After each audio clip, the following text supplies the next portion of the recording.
వరి పేలాలతోటి వడియాలు పెట్టుకుందాము. వరి పేలాలు తీసుకొని ఒక పావు కిలో తీసుకున్నాను. మిగతా ఏ పదార్థాలు ఎంత కావాలి అన్నది మన డీటెయిల్స్ అన్నీ మన ఆర్ఎస్పీ రెసిపీస్ యూట్యూబ్ ఛానల్లో ఉంటాయి, చూడండి. వరి పేలాలు, పచ్చిమిరపకాయలను జీలకర్ర రెండింటిని కలిపి గ్రైండ్ చేసుకుని పేస్ట్ని పక్కన పెట్టుకుందాం.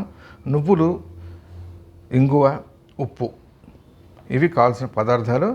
నేను ఇవి ఆల్రెడీ చేసి పెట్టున్నాయి, నేను ఎండి రెడీగా ఉన్నాయి, అవి చూపెడతా ఆఖరిలో.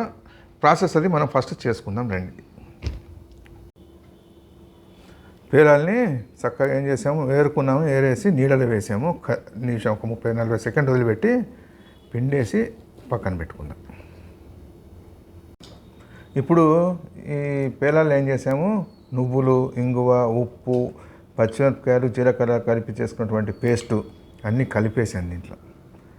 కలిపేసి ఇప్పుడు వడియాలు పెట్టుకోవడానికి రెడీ అయింది. వడియాలు పెడదాం.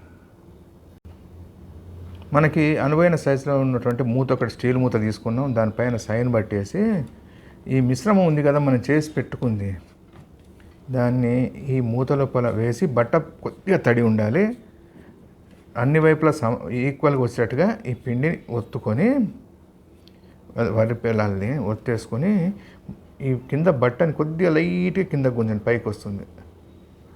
రెడీ అయిపోయింది. అన్ని వైపులా సమానంగా ఉండేటట్టుగా చూసుకోండి. వేగడం ఈజీగా ఉంటుంది, రైట్.